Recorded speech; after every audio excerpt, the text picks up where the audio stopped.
Saya jadikan host lagi.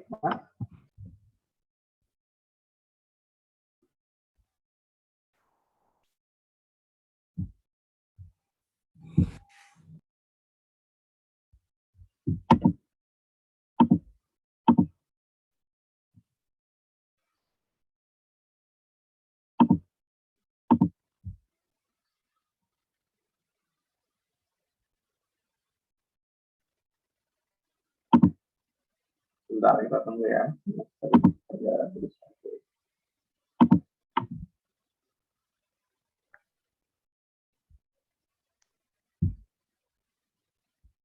Oke, kita lanjut lagi ya. Tadi untuk yang pasif transport itu dibagi jadi 3. Yang pertama adalah melewati celah antar sel. Ya. Jadi ini misalnya sel yang satu dengan sel yang lainnya itu dapat celah. Dan untuk senyawa obat yang ukurannya cukup kecil, dia mampu melewati celah antar sel. Kemudian pasif transport yang kedua adalah difusi. Ya. Ketika suatu senyawa obat, ini kan membran sel ya. Kalau kalian lihat gambar yang warna pink ini adalah membran sel. Membran sel itu punya sifat semi permeable. Ya. Dia tidak permeable untuk semua senyawa, tetapi hanya untuk senyawa yang cukup lipofil. Dia mampu berdifusi. Jadi untuk senyawa yang punya sifat cukup lipofil, dia mampu berdifusi dari keluarga ke dalam sel mengikuti perbedaan gradien konsentrasi. Kemudian ada juga senyawa obat ya, yang dia bisa masuk ke dalam sel ya, dengan bantuan transporter ya, atau difusi yang terfasilitasi. Ya, difusi yang terfasilitasi. Itu contohnya adalah misalnya glukosa. Ya, glukosa itu punya transporter. Contohnya transporter glukosa 2 ya, atau GLUT2. Itu dia bisa memfasilitasi masuknya glukosa ya, yang ukuran molekulnya itu besar. Ya. Ukuran molekulnya besar, tetapi ya jadi karena ukuran molekulnya besar dia nggak bisa lewat celah sel. Ya. Kemudian dia juga punya sifat hidrofilik, ya. Sehingga dia tidak mampu untuk melewati membran sel. Dia bisa masuknya lewat mana? Dengan bantuan transporter. Nah, transporternya itu ada beberapa jenis ya transporter. Kalau transporter yang masuk dalam pasif transporter, dia cuma memfasilitasi proses perpindahan, tetapi tidak butuh syarat apapun ya dalam proses perpindahannya tadi. Jadi dia hanya memfasilitasi perpindahan suatu senyawa. Contohnya tadi juga.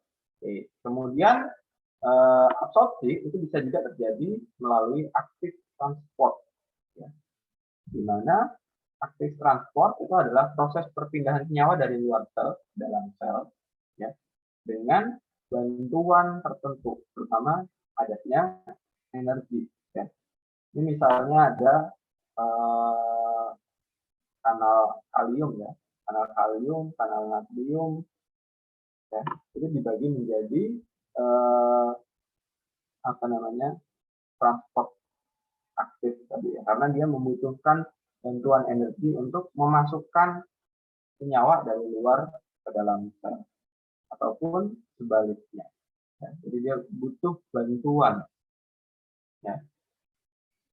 Contohnya ini ada apa namanya ABC transporter, NAK ATP ase, kemudian ada SLC co-transporter. Ya. Ini ada apa namanya? Kalau ini ya perpindahannya ya, itu membutuhkan senyawa lain, ya, membutuhkan bantuan senyawa lain untuk masuk untuk yang transporter yang ini. Ya. Kemudian kalau ini butuh adanya perpindahan, ya, ada yang keluar dan ada yang masuk. Kemudian kalau transporter yang ini ya, itu butuh bantuan energi, butuh ATP. Makanya dia disebut sebagai NAK ATP ase. Jadi proses terbuka dan tertutupnya itu membutuhkan bantuan energi, bukan murni akibat perbedaan gradien konsentrasi. Contohnya misalnya gini, kalau di sini ya, ketika di luar konsentrasinya lebih tinggi, maka dia akan secara pasif akan masuk ke daerah yang konsentrasinya lebih rendah. ya, akan secara pasif dia mampu terabsorpsi. Tetapi berbeda dengan yang aktif transport. Ya. Aktif transport ini, meskipun di bagian luar konsentrasinya lebih tinggi, tetapi ketika tidak terdapat syarat-syarat tertentu yang bisa memasukkan senyawanya ke dalam sel, itu tidak akan terjadi proses perpindahan. Ya, contohnya misalkan di sini, untuk yang NAK ATP ASE, dia membutuhkan adanya ATP di sitoplasma. Ya, membutuhkan adanya ATP untuk membuka celah kanal natrium dan kalium ini. Ketika tidak tersedia ATP, maka dia tidak terjadi perpindahan. Ya, meskipun kaliumnya di sini dalam konsentrasi yang sangat tinggi, tetapi tidak ada ATP di bagian sitoplasmanya, ya, tidak bisa membuka celah tersebut, maka kaliumnya nggak akan bisa masuk. Ya. Ada pertanyaan dulu nggak, Mbak dan Mas sampai sini?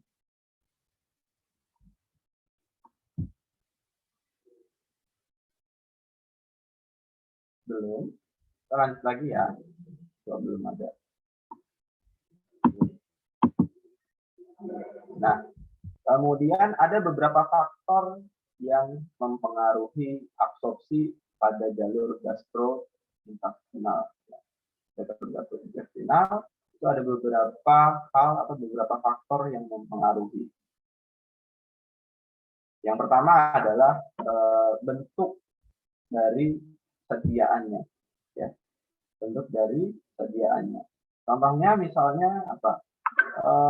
Tablet, ya, sama-sama tablet. Tablet itu ada yang proses sediaan yang diberikan secara oral, ya, kalau kalian lihat, ya, sediaan yang diberikan secara oral itu ada yang sediaan konvensional, artinya dia begitu berkontak dengan begitu berkontak dengan cairan lambung dan cairan di dalam usus, dia akan terdisintegrasi atau akan lepas dari sediaannya.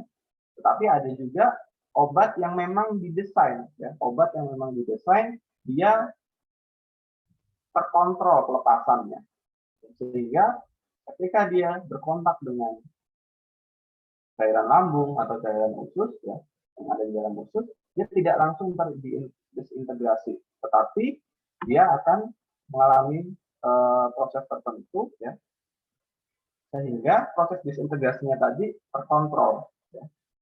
Makanya ada yang namanya sediaan lepas lambat. Ya, salah satunya adalah bentuk sediaan lepas lambat. Kenapa dibuat bentuk sediaan lepas lambat? Contohnya misalnya sediaannya tadi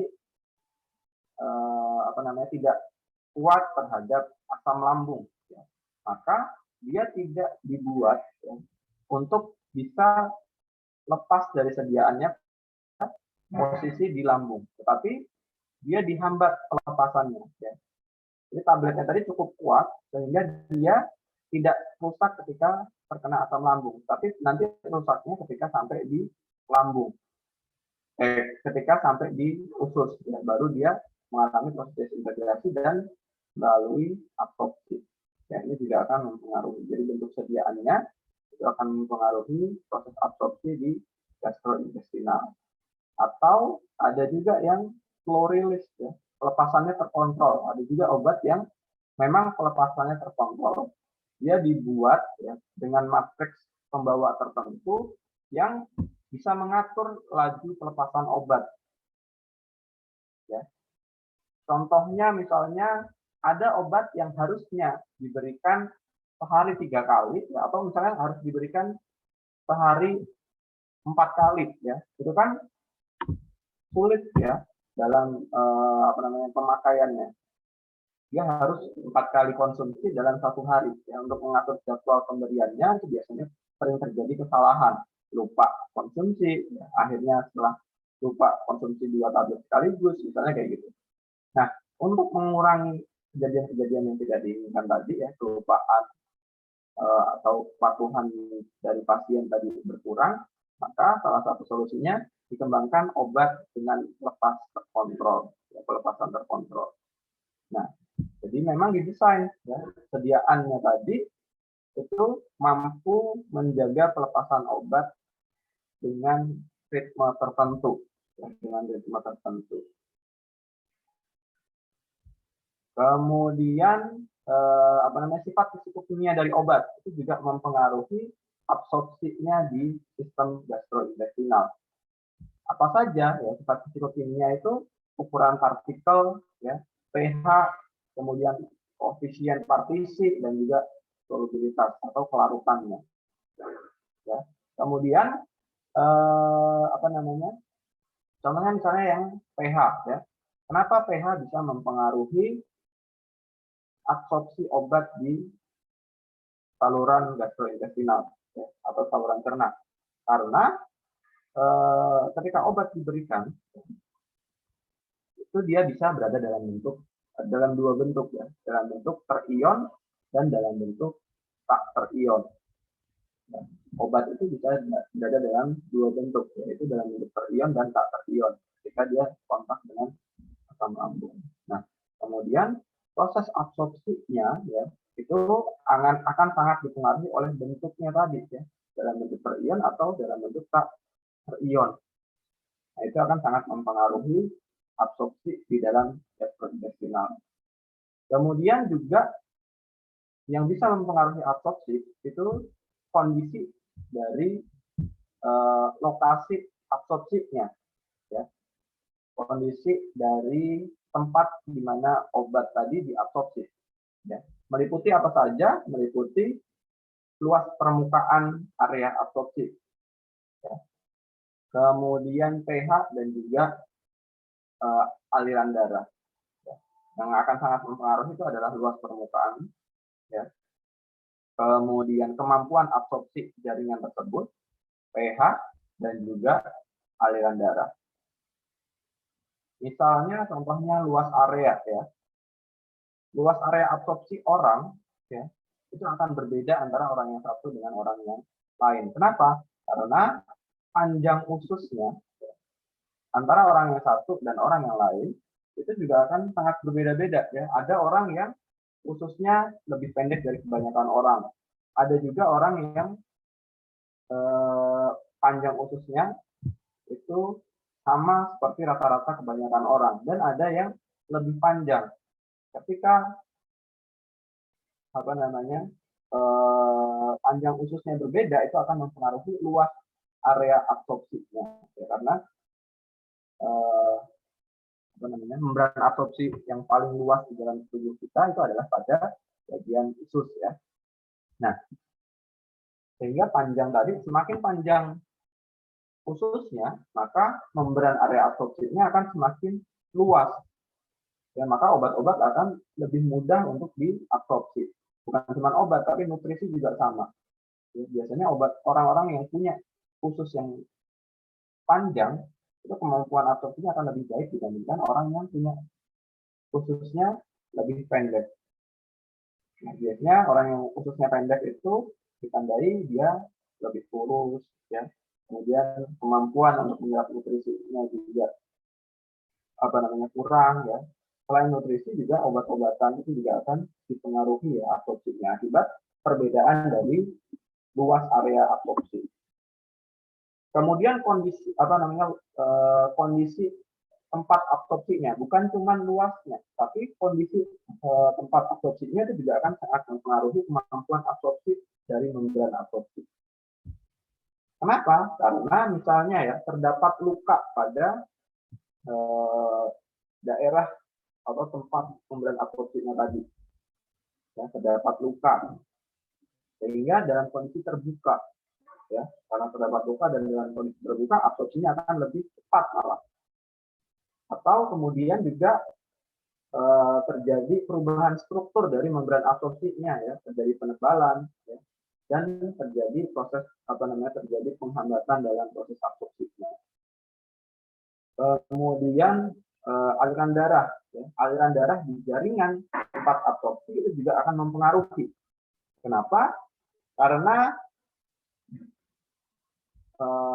proses perpindahan senyawa, ya, itu juga sangat ditentukan oleh laju aliran darah di area tersebut.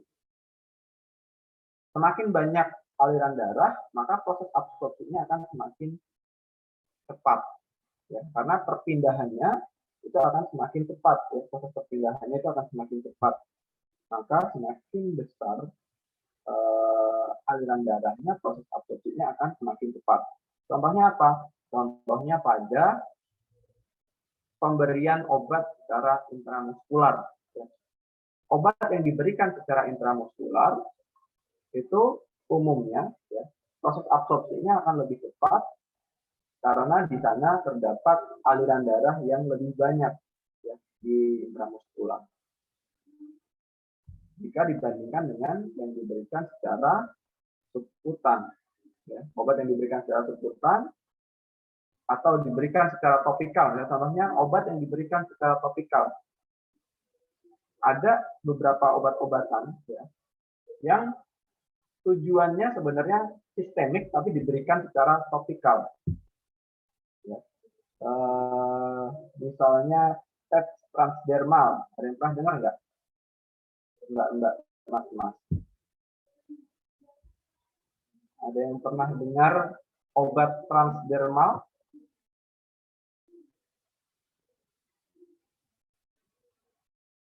Halo, ada nggak yang pernah dengar? Gimana? Pernah, Pak. Pernah, ya.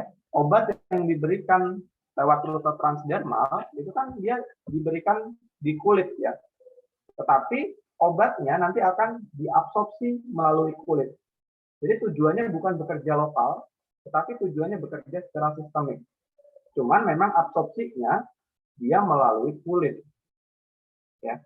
Nah, absorpsi obat pada rute transdermal, ya, itu pasti akan lebih lambat dibandingkan absorpsi obat yang diberikan lewat intramuskular. Kenapa? Karena aliran darahnya di kulit dengan aliran darah di otot itu lebih cepat atau lebih banyak aliran darah di otot.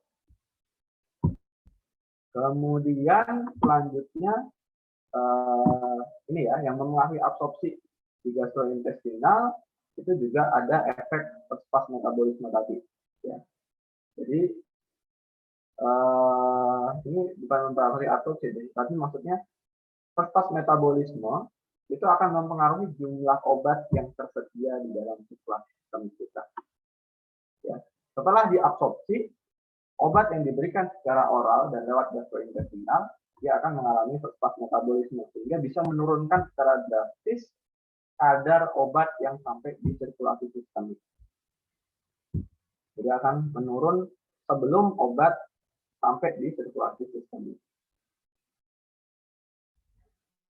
Kemudian konsentrasi obat, ya, itu juga mempengaruhi konsentrasi obat yang digunakan, itu akan mempengaruhi di mana tadi, ya, pasif difusi itu akan berhubungan dengan perbedaan gradien konsentrasi.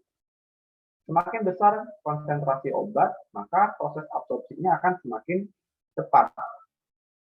Tapi ketika perbedaannya semakin dekat, ya, semakin mirip konsentrasi di luar dan di dalam selnya, maka laju absorpsinya akan berubah, akan lebih lambat. Oke, kita lanjut dulu.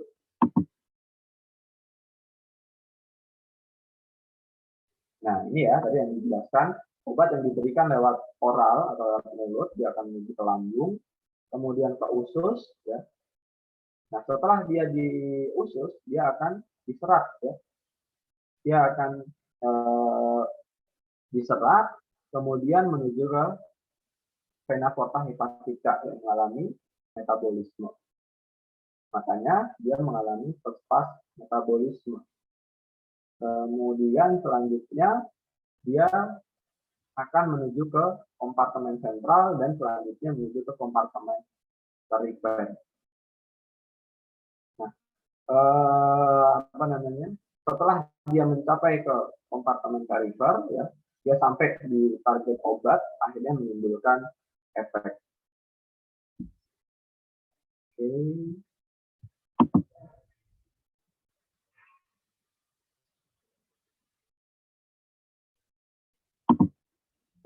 Oke.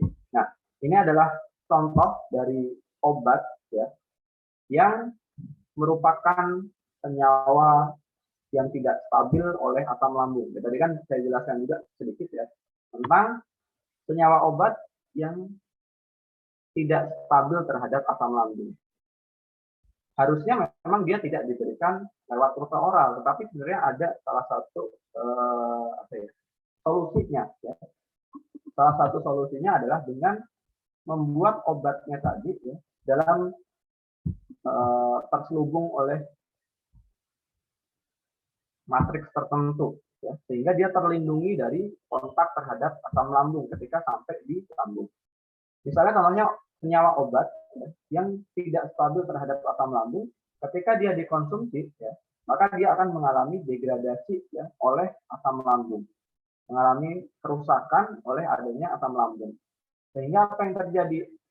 Ketika obat tadi diberikan secara konvensional, ya, obat konvensional, obat oral konvensional, yang tidak stabil oleh asam lambung diberikan, maka dia akan sebagian besar rusak oleh asam lambung, menyebabkan absorpsi yang rendah, ya.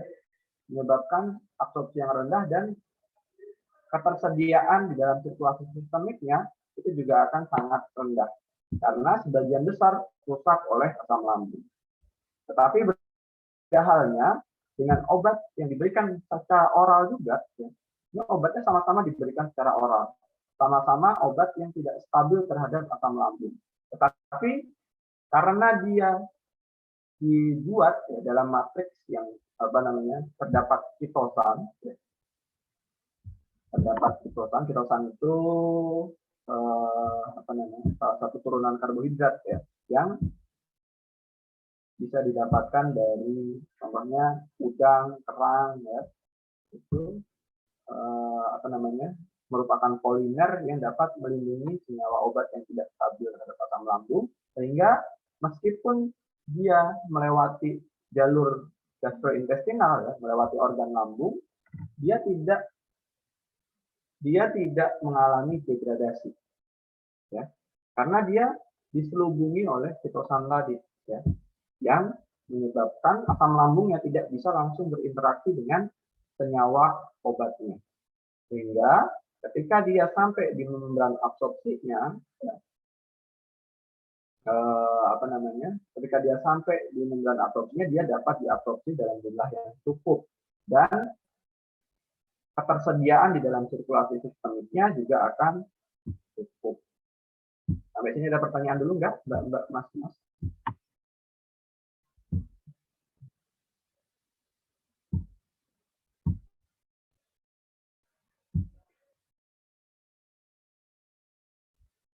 Ada pertanyaan dulu enggak?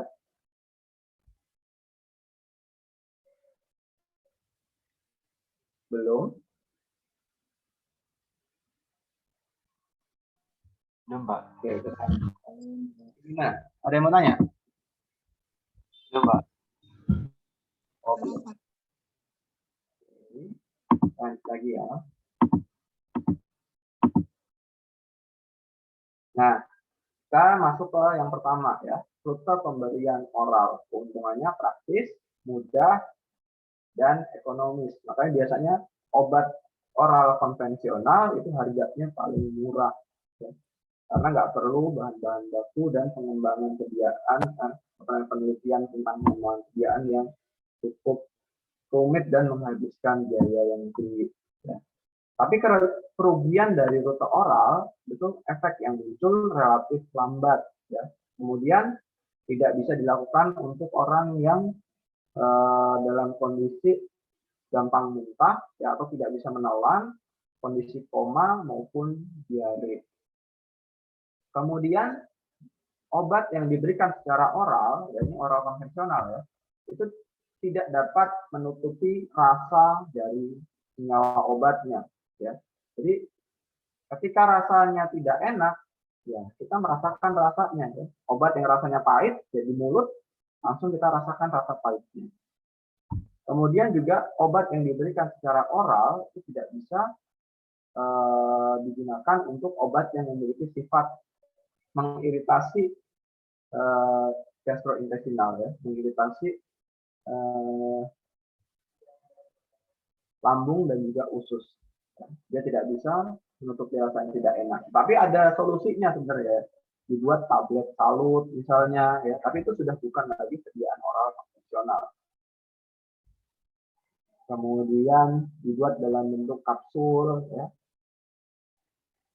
Kemudian kelemahannya lagi untuk obat oral itu ini ya tadi ya contohnya ya. Ada beberapa obat yang tidak tahan terhadap asam lambung.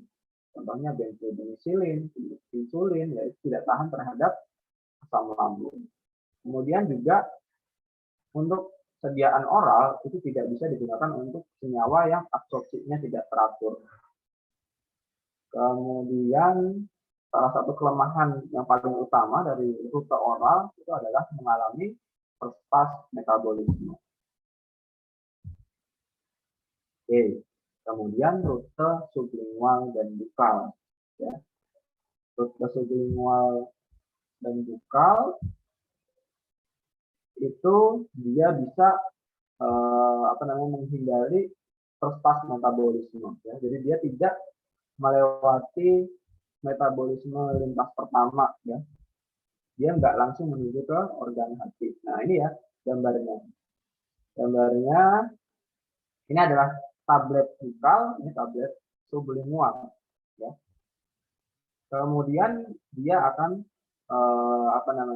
melalui sel epitel ya, sel epitel di rongga mulut kita ya, akan bisa melintasi lewat jalur transseluler ataupun celah sel ya. Jadi kalau senyawanya cukup kecil dia bisa melalui celah sel. Atau kalau senyawanya cukup lipofilik dia bisa langsung menembus membran selnya. Dan selanjutnya dia akan menuju ke blood vessel ya atau aliran darah ya. Ke dalam pembuluh darah. Setelah dia diabsorpsi, dia akan menuju ke pembuluh darah dan menuju ke sirkulasi sistemik. Ya. Kalau yang sublingual dan bukal, dia langsung menuju ke sirkulasi sistemik. Ya, contoh sediaannya itu adalah nitrogliserin, di mana rute ini ya rute sublingual itu sangat cepat ya, sangat cepat absorpsinya dan sangat cepat efektivitasnya karena nitrogliserin itu dalam kondisi tidak terion ya, kemudian memiliki kelarutan terhadap lipid yang tinggi ya, makanya dia bisa melewati ini ya. Sediaan yang dibuat dalam bentuk sublingual ataupun bukal karena dia harus melewati sel epitel ya, dia harus berukuran cukup kecil atau harus memiliki kelarutan lipid atau punya sifat hidrofobik ya, sehingga dia bisa melalui jalur transmembran transseluler. Ya. Nah, kemudian ini ya, dia nggak melalui perspas metabolisme sehingga dia bisa langsung menuju ke organ jantung ya, dan sistem arteri.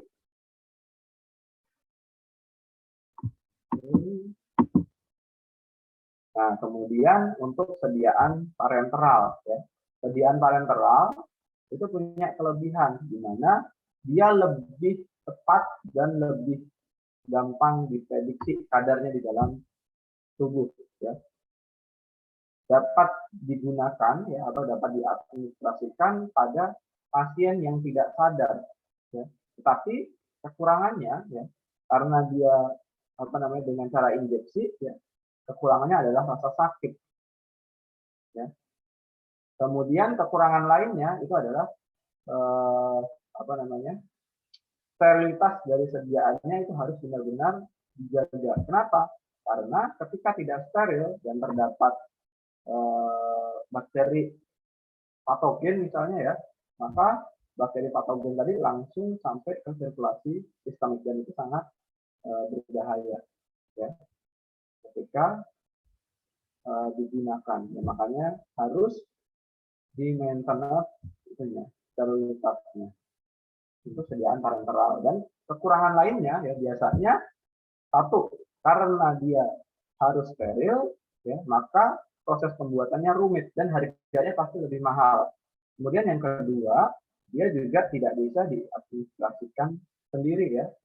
Artinya biasanya harus dengan bantuan tenaga medis biasanya. Tetapi kalau misalkan untuk yang injeksi insulin itu sudah bisa dilakukan oleh pasien sendiri selama mengikuti petunjuk pemakaian.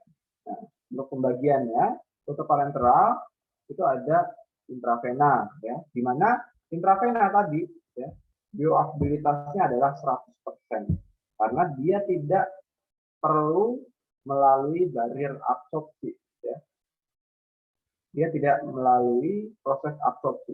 Berapapun yang diinjeksikan melalui intravena itulah yang sampai di sirkulasi sistemik.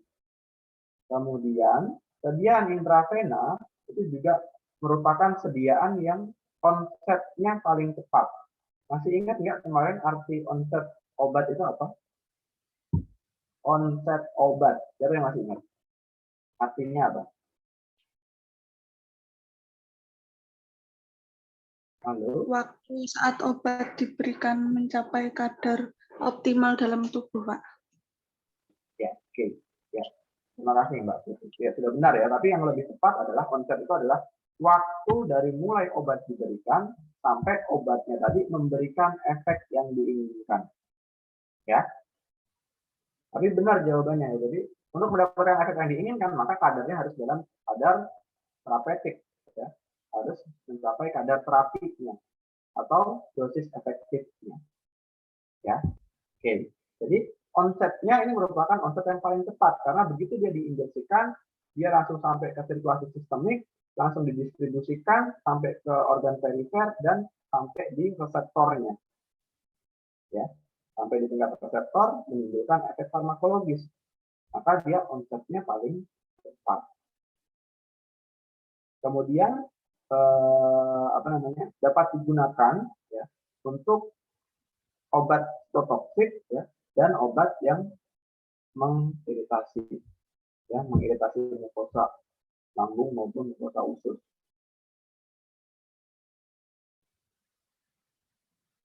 Nah, tetapi untuk sediaan intravena itu hanya dapat diberikan dalam bentuk larutan ya.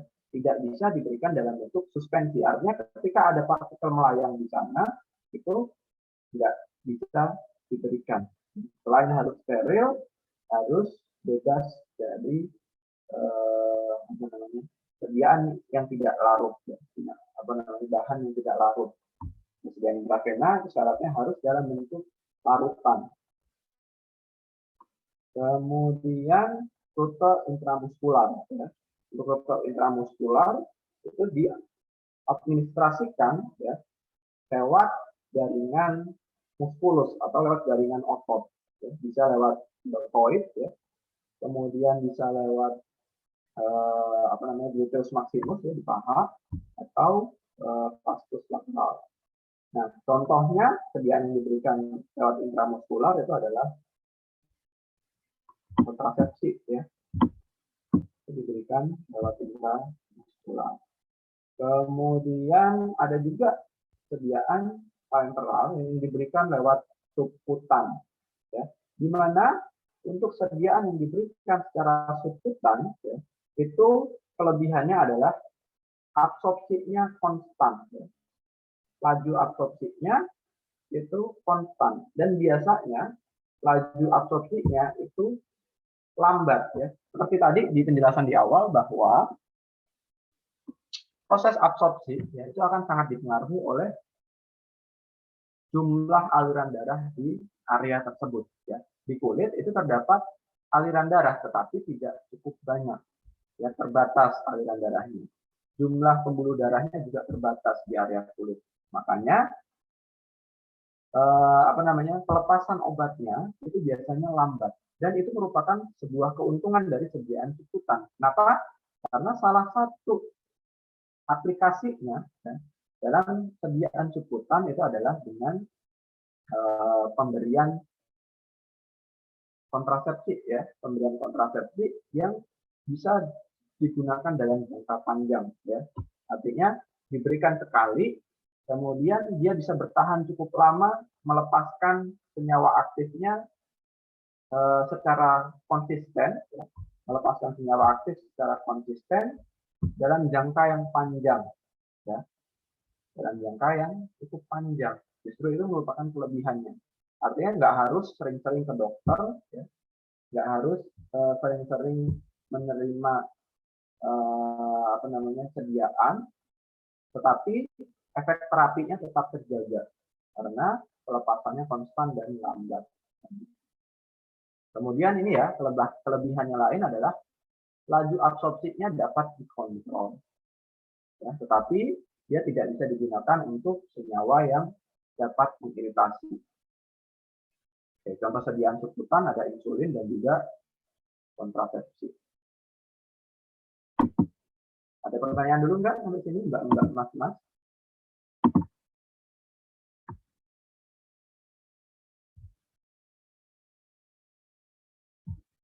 Belum ada? Belum, Pak. Oke, lanjut lagi ya. Nah, kemudian selanjutnya adalah sediaan rektal. Ya. Sediaan rektal itu juga dapat menjadi salah satu solusi ketika kita tidak menginginkan adanya first pass metabolisme. Ya. Karena ketika dia diabsorpsi lokal oleh jalur rektal, ya, itu dia tidak melalui vena porta hepatica, ya, tetapi dia langsung menuju ke aliran sistemik, ya. Ini ya, jalurnya justru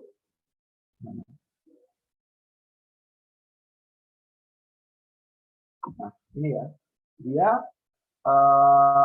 masuk ke jalur sistemik terlebih dahulu, karena setelah dari hati, ya, baru dia didistribusikan ke seluruh tubuh, salah satunya adalah ke kolon, ya. Kemudian selanjutnya dia kembali ke peredaran sistemik, kemudian ke jantung, dan selanjutnya diedarkan ke seluruh tubuh lagi. Dia tidak mengalami first pass metabolisme. Kemudian kelebihannya mukoser rektal dapat digunakan pada pasien yang tidak dapat menelan, baik itu anak kecil, ya, pasien yang mengalami kejang, atau pasien yang mengalami mual muntah, ya. Kemudian dapat digunakan untuk sediaan atau senyawa yang dapat mengiritasi lambung. Kemudian dapat digunakan untuk efek lokal maupun sistemik. Contoh sediaannya ada bisakodil, paracetamol, diazepam, hidrokortison. Ada yang pernah tahu paracetamol rektal? Mbak Mas? Sediaan paracetamol biasanya kan kita konsumsi tablet, ya, oral. Tapi ada juga paracetamol yang diberikan lewat rektal. Ya, pernah dengar nggak? Paracetamol yang dikasih lewat jalur rektal, pernah dengar? Mbak Mas? Belum, Pak. Belum? Ya, jadi ada ya, misalnya pasien terutama anak kecil, ya, makanya di sini ya, ini child atau anak kecil, balita misalnya.